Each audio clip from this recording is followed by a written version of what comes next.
അതാ മുൻഗാമികളായ ഔലിയാക്കളെ മുറുകെ പിടിച്ച് ജീവിച്ചോ. ശൈഖ് ജീലാനി തങ്ങളെ മുറുകെ പിടിച്ചോ. ശൈഖ് ജീലാനി തങ്ങളുടെ വസിയത്ത് ജീവിതത്തിൽ സ്വീകരിച്ചു കൊണ്ടുവന്നോ. വലിയ സ്ഥാനത്തേക്ക് എത്താനുള്ള കാരണം എന്താ?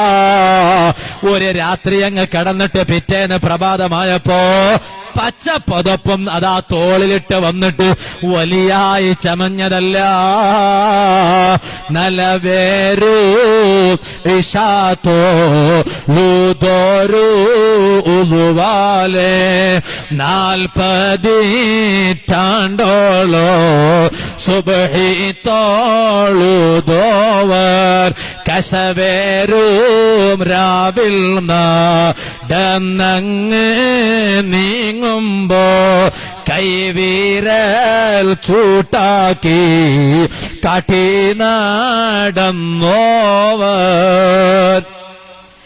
അതാ അർദ്ധരാത്രിയിൽ ഇങ്ങനെ നടന്നു പോകുമ്പോ, സുബഹിയോട് അടുത്ത സമയത്ത് നടന്നു പോകുമ്പോ വെളിച്ചമില്ലാതെയായപ്പോ കൈവിരൽ ചൂട്ടാക്കി അതിൽ കാണുന്ന വെളിച്ചം കൊണ്ട് നടന്ന മഹാനോ. അത്രയും വലിയ സ്ഥാനത്തേക്ക് എത്താനുണ്ടായ കാരണം എന്താണ്?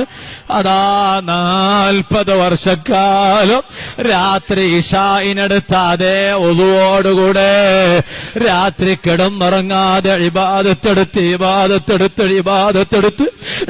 സുബ്ഹി നിസ്കരിച്ച മഹാനാണ്. പിന്നെ ശൈഖിന്റെ വലിയൊരു കറാമത്തായിട്ട് ആളുകൾ പറയുന്നത് 40 വർഷം, അത് മൊഹീദ്ദിമാലയുള്ളതാണ്. പാടാൻ അറിയാത്തോണ്ട് ഞാൻ പാടാം. മൊഹീദ്ദിമാലയുള്ളതാണ്. എന്ത് 40 വർഷം ഇശാക്ക് എടുത്ത ഒതുകൊണ്ട് തന്നെയാണ് എന്ത് ചെയ്തത്? സുബഹിസ്കരിച്ചത്. എന്ന് പറഞ്ഞാ 40 കൊല്ലം ഉറങ്ങിയിട്ടില്ല. ഉറങ്ങിയൊന്നും കൂടി അല്ലേ? 40 കൊല്ലം ഇശാക്കെടുത്ത ഒതുകൊണ്ട് തന്നെ സുബഹിസ്കരിച്ചു. ഇങ്ങനെ പറയുന്നു. ഇതൊരിക്കലും ശൈഖ് ചെയ്യില്ല, നമുക്ക് തീർത്തു പറയാൻ പറ്റും. കാരണം എന്താ അറിയോ? സുന്നത്ത് മുറുകെ പിടിക്കാൻ പറഞ്ഞ ആളാണ് ശൈഖ്. സുന്നത്ത് എന്താ? റസൂലുള്ളാഹി സ്വല്ലല്ലാഹു അലൈഹി വസല്ലമയുടെ അടുക്കൽ നമ്മുടെ വീട്ടിൽ വന്നിട്ട് 3 ആളുകൾ നബിയുടെ വിവാദത്തിനെ കുറിച്ച് അന്വേഷിച്ചില്ലേ? അത് നമുക്കറിയാം, ചരിത്രം നമുക്കറിയാം, വിശദമായി പറയണ്ട. അതിൽ ഒരാൾ പറഞ്ഞെന്താ? ഞാൻ ഇനി രാത്രി ഉറങ്ങുകയേയില്ല, ഞാൻ എല്ലാ രാത്രിയും ഉറക്കൊഴിച്ച് സംസ്കരിക്കും. ആ അയാളുടെ റസൂൽ എന്താ പറഞ്ഞത്? ഞാൻ അള്ളാന്റെ റസൂല, ഞാനാണ് അള്ളാനെ ഏറ്റവും കൂടുതൽ ഭയപ്പെടുന്ന ആള്, ഞാനാണ് ഏറ്റവും വലിയ തഖ്വയുള്ള ആള്, ഞാൻ രാത്രി ഉറങ്ങാറുണ്ട്, ഉണർന്ന് എണീറ്റ് നിസ്കരിക്കാറുണ്ട്. ഇതാണ് എന്റെ സുന്നത്ത്. എന്റെ സുന്നത്തിനോട് ആരെങ്കിലും വിയോജിപ്പ് കാണിക്കുന്നുവെങ്കിൽ ഫലൈസ മിന്നീ, അവൻ എന്നിൽപ്പെട്ടവനല്ല എന്നാണ്. അതാണ് സുന്നത്ത്. രാത്രി മുഴുവൻ നിന്ന് നമസ്കരിക്കാൻ തയ്യാറായിരുന്ന ഒരു സഹാബിയെ വിളിച്ചിട്ട് റസൂൽ പറഞ്ഞു, ഞാൻ ചെയ്യുന്നത് ശരിയല്ല. ഒരു സ്വഹാബി അദ്ദേഹത്തെ എന്നും രാത്രി നിസ്കരിക്കാൻ അദ്ദേഹം ഒരുങ്ങിയപ്പോ ആ വിവര റസൂൽ പറഞ്ഞപ്പോ അദ്ദേഹത്തെ വിളിച്ചിട്ട് പറഞ്ഞു, നിന്റെ കണ്ണിനോട് നിനക്ക് ചില ബാധ്യതകളുണ്ട്, നീ ഉറങ്ങണം. നീ എണീറ്റ് നമസ്കരിക്കും, ഉറങ്ങിക്കോ, രാത്രി എണീറ്റ് നമസ്കരിച്ചോ. ഉറങ്ങുമാണ്, നമസ്കരിക്കുമാണ്. ഏതാണ് പറഞ്ഞത്? അതാണ് എന്റെ സുന്നത്ത് എന്നാണ് റസൂലുള്ളാഹി സ്വല്ലല്ലാഹു അലൈഹി വസല്ലം പറഞ്ഞത്. ഈ സുന്നത്തിനെതിരെ മഹാനായ ശൈഖ് റഹിമഹുല്ലാഹ് ഒരിക്കലും പ്രവർത്തിക്കില്ല. അതുകൊണ്ട് തന്നെ 40 വർഷം ഇശാഖുണ്ടാക്കി ഒന്നുകൊണ്ട് അദ്ദേഹം സുബഹി നമസ്കരിച്ചു എന്ന് പറഞ്ഞാൽ ശൈഖ് റഹിമഹുല്ലയെ കുറിച്ച് ശരിയാമിതം പഠിച്ച ഒരാൾക്ക് പറയാൻ പറ്റില്ല, അത് ശരിയല്ല എന്നേ നമുക്ക് പറയാൻ പറ്റുള്ളൂ. അപ്പൊ അങ്ങനെ പറയുന്നു. അതുപോലെ പിന്നൊന്നുണ്ട്, ഒറ്റക്കാലിൽ നിന്നിട്ട് ഒരു രാത്രിയിൽ ഒരു ഹത്തം തീർത്തു. അത് സുന്നത്തിനെതിരാ അല്ലെ?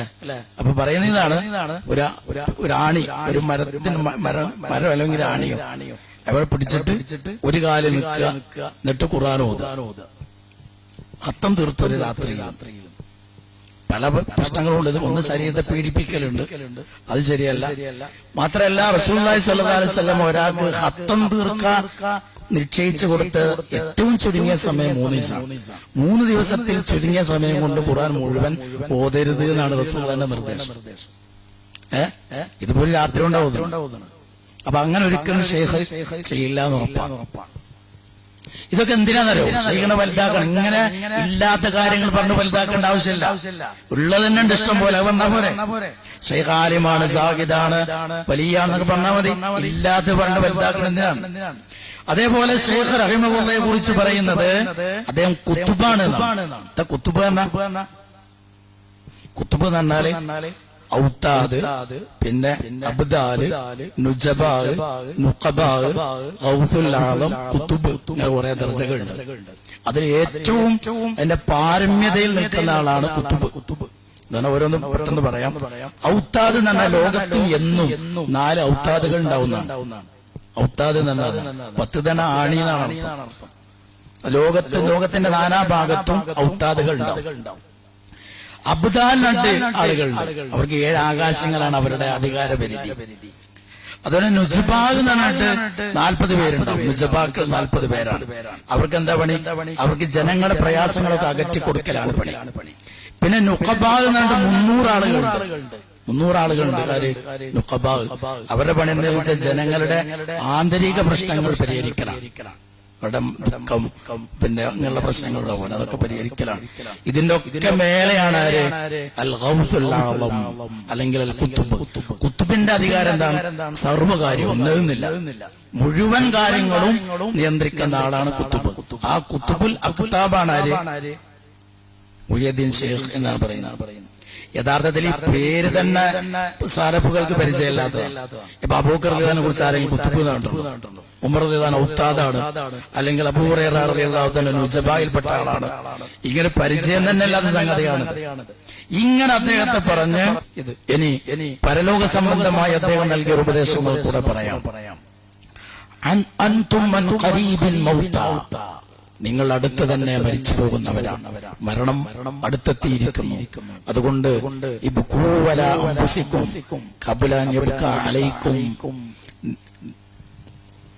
നിങ്ങൾ നിങ്ങളുടെ കാര്യത്തിൽ ആളുകൾ കരയുന്നതിന് മുമ്പ് നിങ്ങൾ നിങ്ങളുടെ സ്വന്തം കാര്യം ആലോചിച്ച് കരഞ്ഞുകൊള്ളൂ എന്നാണ്. നമ്മൾ മരിച്ച ആളുകൾ കരയാലോ, അങ്ങനെ ആളുകൾ കരയുന്നതിന് മുമ്പ് സ്വന്തം കാര്യം ആലോചിച്ച് നിങ്ങളൊന്ന് കരഞ്ഞോളൂ എന്ന്.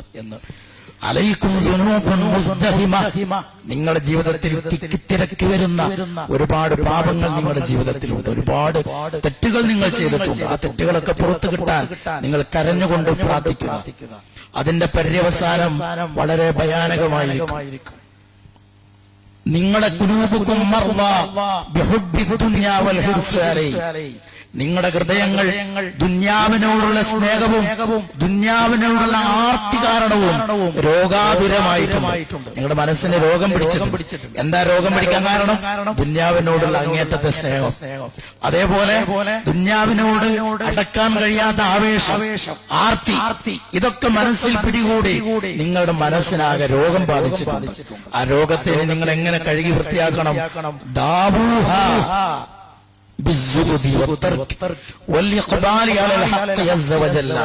നിങ്ങളൊരു കാര്യം ചെയ്യണം, അത് ചികിത്സിക്കേണ്ടത് സുഹുദ് വഴിയാണ്. സുഹുദ് കൊണ്ട് ചികിത്സിക്കണം എന്നാണ്. സുഹുദ് എന്താ? ഉള്ളതിൽ സംതൃപ്തനായി ദുന്യാവിന്റെ അടിമയാകാതെ പരമാവധി വിരക്തി ജീവിതത്തിൽ പാലിച്ച് ജീവിക്കാം. അതുപോലെ അള്ളാഹു ഉപേക്ഷിക്കാൻ പറഞ്ഞ കാര്യങ്ങൾ ഉപേക്ഷിക്കുക, അള്ളാഹുവിലേക്ക് മനസ്സോടുകൂടി അടുക്കുക. ഇങ്ങനൊക്കെ ചെയ്തുകൊണ്ട് നിങ്ങൾ നിങ്ങളുടെ മനസ്സിനെ വൃത്തിയാക്കണം. അങ്ങനെ നിങ്ങൾ മരിക്കാൻ തയ്യാറാകുക. കണ്ണീർ വാർത്തിതൊക്കെ വൃത്തിയാക്കാൻ ശ്രമിക്കുക എന്നാണ്. സലാമത്തു ദീനി റഅ്സുൽ മാൽ, ദീന് സുരക്ഷിതമാകുക എന്നതാണ് മൂലധനം. നമ്മുടെ അഖീദ ശരിയാകുക, നമ്മുടെ വിശ്വാസം ശരിയാകുക, നമ്മുടെ കർമ്മങ്ങൾ ശരിയാകുക, ഇതാണ് നമ്മുടെ മൂലധനം. വൽ അഅ്മാലു സ്വാലിഹ ഹിയൽ അർബാഹ്, പുണ്യകർമ്മങ്ങളാണ് ലാഭം. ദീൻ എന്നുള്ളത് മൂലധനമാണെങ്കിൽ പുണ്യകർമ്മങ്ങളാണ് നമ്മുടെ ലാഭം. വളരെ ശുദ്ധമായ സാഹിത്യ ശൈലിയാണ് ഷെയ്ഖിന്റെ പ്രഭാഷണങ്ങളിലൊക്കെ കാണാം. നിങ്ങൾ അതിക്രമകാരികളാക്കി മാറ്റുന്ന കാര്യം നിങ്ങൾ അതിനെക്കുറിച്ചുള്ള തേട്ടം നിങ്ങൾ ഉപേക്ഷിക്കുക. അഥവാ അതിക്രമകാരിയാക്കുന്ന കാര്യം തന്നെ ദുന്യാവ് അല്ലാതെ കിട്ടിയ മനുഷ്യൻ ചിലരൊക്കെ അതിക്രമകാരികളാവും. അതുകൊണ്ട് അത്തരം അവസ്ഥയിൽ നിങ്ങൾ ആ ദുന്യാവിന്റെ പിന്നാലെ പോകരുത്. നിങ്ങൾക്ക് ജീവിക്കാൻ മതിയായതിൽ സംതൃപ്തരായി ജീവിക്കുക. ഉള്ളതിൽ സംതൃപ്തരായി ഉള്ളതിൽ സംതൃപ്തരായി ജീവിക്കുക. യഥാർത്ഥ ബുദ്ധിമാൻ ദുനിയാവിൽ എന്ത് കിട്ടിയാലും അതിലവൻ അമിതമായി ആഹ്ലാദിക്കില്ല. അങ്ങനെയാണ്. കാരണം എന്താ? ഹലാലുഹു ഹിസാബ് വഹറാമുഹു ഇഖാബ്. ദുനിയാവിൽ നമുക്ക് കിട്ടുന്ന ഹലാലായ കാര്യങ്ങളാണെങ്കിലും പരലോകത്ത് വിചാരണ ഉണ്ടല്ലോ. ഈ ഹലാലായി സമ്പാദിച്ചാണെങ്കിൽ വിചാരണ ഉണ്ട്. എങ്ങനെ സമ്പാദിച്ചെന്ന് ചോദിക്കും. എന്നാൽ ഹറാമാണെങ്കിലോ ഹറാമുഹു ഇഖാബ്. ഹറാമാണെങ്കിൽ അതിന് ശിക്ഷയുമുണ്ട്. അപ്പൊ അത് എപ്പോഴും അവൻ അതിനെക്കുറിച്ചുള്ള വേജാറിലാകും. പഠിച്ചോനെ ഹലാലാണെങ്കിൽ വിചാരണ നേരിടണം, ഹറാമിലൂടെ ആണെങ്കിൽ എന്തായാലും ശിക്ഷയും കിട്ടും. ഈ ഒരു ബോധത്തോടുകൂടി നിങ്ങൾ ജീവിക്കണം. അക്തറുക്കും നിങ്ങളിൽ ഭൂരിപക്ഷം ആളുകളും വിചാരണയെക്കുറിച്ചും ശിക്ഷയെക്കുറിച്ചും ഓർമ്മയില്ലാത്തവരാണ്. അതിനെക്കുറിച്ചൊന്നും നിങ്ങൾക്ക് ഓർമ്മയില്ല എന്നാണ് ശൈഖ് റഹിമഹുള്ളയുടെ ഉപദേശം. ഇങ്ങനെ പരലോകത്തെ കുറിച്ചും അദ്ദേഹം ധാരാളമായി ഉപദേശിക്കണം. പിന്നെ തൗബ ചെയ്യാൻ പറയാം. എല്ലാ കാര്യങ്ങളും ഇപ്പോൾ തന്നെ തൗബ ചെയ്യണം എന്ന് പറയുന്നു. കുല്ലു മൻ യറാ അദ്ദുറ വന്നഫഅ മിൻ ഗൈരില്ലാഹ് വഹുവ അബ്ദുൻ മൻ റആ ദാലിക മിൻ. നീ ആരിൽ നിന്ന് ഉപകാരോപദ്രവങ്ങൾ ഉണ്ടാകുമെന്ന് നീ വിചാരിക്കുന്നുവോ നീ യഥാർത്ഥത്തിൽ അവന്റെ അടിമയായിരിക്കും. ഇന്നാൾ എനിക്ക് ഉപകാരം ചെയ്യും എന്നൊരു വിശ്വാസം ഉണ്ടെങ്കിൽ നീ അയാളുടെ അടിമയാണ്. നീ അള്ളാന്റെ അടിമയാണ് എന്താ വിശ്വസിക്കേണ്ടത്? അള്ളയാണ് എനിക്കതൊക്കെ ചെയ്തതെന്ന് വിശ്വസിക്കണം. അതുകൊണ്ട് നീ യഥാർത്ഥത്തിൽ അള്ളാന്റെ അടിമ അല്ല. അതുകൊണ്ട് നീ അതിൽ നിന്നൊക്കെ തൗബ ചെയ്ത് മടങ്ങണം. ഇപ്പോൾ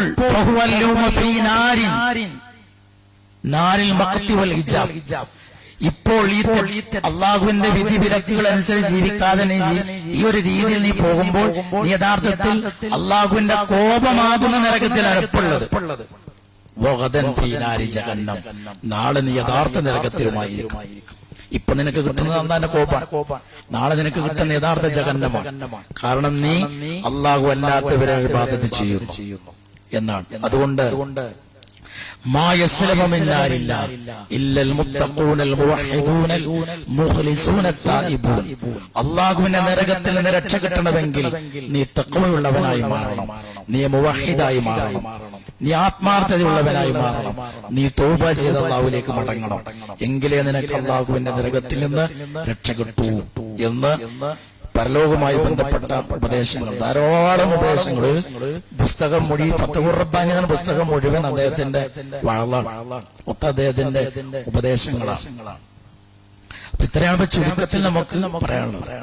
ബാക്കി ഇനിയിപ്പോ അദ്ദേഹത്തിന്റെ വേറെ കുറെ ഉപദേശങ്ങളുണ്ട്. അപ്പോൾ ചെറിയ ചിത്രങ്ങൾക്ക് കിട്ടിയിട്ടുണ്ടാകും എന്ന് ഞാൻ സമാധാനിക്കും. അപ്പൊ നമ്മൾ വേർതിരിച്ച് മനസ്സിലാക്കണം. ശൈഖ് റഹിമഹുള്ളയുടെ ജീവിതത്തിൽ ഇനിയും പലതും പഠിക്കാനും പകർത്താനൊക്കെ ഉണ്ട്. അള്ളാഹു അനുഗ്രഹിക്കുമെങ്കിൽ നമുക്ക് മറ്റൊരു സന്ദർഭത്തിൽ ആവാം. ഒരു ശൈഖിന്റെ ഉപദേശങ്ങൾ മാത്രം തന്നെ പറയാം.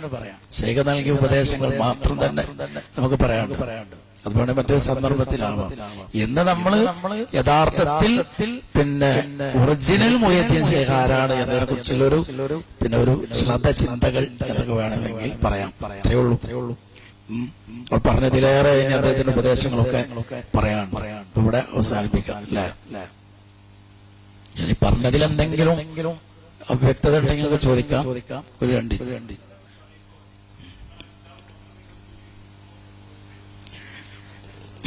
അല്ല, അദ്ദേഹത്തിന്റെ ഗ്രന്ഥങ്ങൾ മൊത്തം സ്വീകരിക്കുമെന്ന് ചോദിച്ചാൽ അദ്ദേഹം പറഞ്ഞ മാനദണ്ഡം അനുസരിച്ച് നമ്മൾ സ്വീകരിക്കും. അദ്ദേഹം പറഞ്ഞ നിങ്ങൾ ഖുർആനിൽ സ്വീകരിക്കണം, കാലകീല സ്വീകരിക്കരുത് എന്നാൽ പറഞ്ഞിട്ടുണ്ടല്ലോ. കാലകീലകളുടെ പിന്നാലെ പോകരുതെന്ന് ശൈഖിനെ പറഞ്ഞിട്ടുണ്ട്. ആ വാവുസൂൽ വെച്ചിട്ട് അദ്ദേഹത്തിന്റെ ഗ്രന്ഥം സ്വീകരിക്കും. അത് അദ്ദേഹത്തെ ഉൾക്കൊള്ളലാണ്. അദ്ദേഹം പറഞ്ഞ ചെയ്യണത്. നമ്മൾ ശൈഖിന്റെ ആളാകാണ് അപ്പോൾ ചെയ്യണം, അല്ല ശൈഖിനെ എതിർക്കല്ല. അപ്പോൾ ശൈഖിനെ പറഞ്ഞാണ് നിങ്ങൾ കാലകീല സ്വീകരിക്കാതെ. പല ആളുകളും അദ്ദേഹത്തിന്റെ പേരിൽ എഴുതി കടത്തി കൂട്ടിയിട്ടുണ്ട്. അത് പൊതുവെ ഇതൊക്കെ ഉണ്ടല്ലോ, ഈ വരികളൊക്കെ ശരിക്കും ഷിയാക്കൾ ഉണ്ടാക്കിയതാണ് സാധ്യത. കാരണം ശൈഖുലിസ്മിന്റെ മുഹ്യിദ്ദീൻ ശൈഖ് റഹിമഹുള്ള ഷിയാക്കൾക്ക് അങ്ങേയറ്റത്തെ എതിരാളിയായിരുന്നു. പിന്നെ ഈ ഷിയാക്കളുടെ ഷിയാക്കളുടെ അങ്ങേയറ്റത്തെ എതിരാളിയാണ് ആര്? പിന്നെ ശൈഖ് റഹിമഹുള്ള. അപ്പൊ അവർക്ക് അദ്ദേഹത്തോടുള്ള ഈ എതിർപ്പ് കാരണം അദ്ദേഹത്തെ എങ്ങനെ ആക്കാൻ വേണ്ടി എഴുതാവാൻ സാധ്യതയുണ്ട്. ഇതുപോലെ ഉമർ റളിയല്ലാഹുവിനെ കുറിച്ച് പിന്നെ ഷിയാക്കൾ എഴുതുന്ന പോലെ ഉമർ റളിയല്ലാഹുവിനെ കുറിച്ച് ഷിയാക്കൾ പലതും എഴുതിയിട്ടുണ്ട്. അത് ഷിയാക്കൾക്ക് താങ്ങാൻ കഴിയാത്ത ഉമർ റളിയല്ലാഹുവിനെ കുറിച്ചുള്ള ഉമർ റളിയല്ലാഹുവിനെ കുറിച്ച് അവർ പറയുന്നത് ഉമർ റളിയല്ലാഹു അൻഹു, അബൂബക്കർ റളിയല്ലാഹു അൻഹു, അലി റളിയല്ലാഹുവിന് കിട്ടേണ്ടുന്ന അധികാരം തട്ടിയെടുത്തവരാണ് എന്നാണ് അവർ പറയുന്നത്. അതുകൊണ്ട് ആ ദേഷ്യം തീർക്കാൻ വേണ്ടി എന്ത് ചെയ്യും, അവരുടെ പേര് കുറെ കള്ളക്കഥകളുണ്ട്. ആയിഷ ബീവിന്റെ പേരിലുണ്ട്. ഇപ്പൊ രണ്ടിന്റെ പേര് അല്ലെ, ആയിഷ റളിയല്ലാഹുവിനെ കുറിച്ച് അൽ ബഖറ അല്ലേ, സൂറത്ത് അൽ ബഖറ, അൽ ബഖറയിൽ പറഞ്ഞ ഒരു പശുവിനെ അറക്കണം എന്ന് പറയുന്നത്. ഷിയാക്കൾ പറയുന്ന ആ പശു ആയിഷ ബീവിയാണ്. അപ്പൊ അവിടെ ആ പശുവിനെ അറക്കാന്നാണ്, ആയിഷ ബീവിനെ പിടിച്ച് അറക്കണം എന്നാണ്. ഇനി അവസാന കാലത്ത് പിന്നെ ഷിയാക്കൾ പ്രതീക്ഷിക്കുന്ന ഒരു മഹദി ഇമാമുണ്ട്. ആ മഹദി ഇമാമ് വന്നിട്ട് ആയിഷ ബീവിനെ കബറിന് ജീവനോടെ പുറത്തെടുത്തിട്ട് ഈ വ്യഭിചരിച്ചതിലുള്ള ഹദ് നടപ്പാക്കും എന്നൊക്കെയാണ് അവർ പറയുന്നത്. അപ്പൊ ആ വിധത്തില് സ്വഹാബത്തിനെ കുറിച്ചും ഒക്കെ ഷിയാക്കൾ പലതും പറയുന്നുണ്ട്. അപ്പൊ കൂട്ടത്തിൽ ഷിയാക്കളെ അതിരൂക്ഷമായി എതിർത്തിരുന്ന ആളാണ് ഷെയ്ഖ് മുഹ്യിദ്ദീൻ റഹിമഹുല്ലാഹ്. അതുകൊണ്ട് അദ്ദേഹത്തിന്റെ പേരിൽ ഇങ്ങനെ അവർ തന്നെ ഉണ്ടാക്കിയതാണ്. അല്ലാതെ ഷെയ്ഖിന്റെ യഥാർത്ഥ വിശ്വാസവുമായി ഒരിക്കലും എന്തില്ല പൊരുത്തപ്പെട്ടു പോകണമല്ല. ഇവിടെ അവസാനിപ്പിക്കലേ. سبحانك اللهم وبحمدك اشهد ان لا اله الا انت استغفرك واتوب اليك. اللهم صل وسلم وبارك على محمد وعلى ال محمد.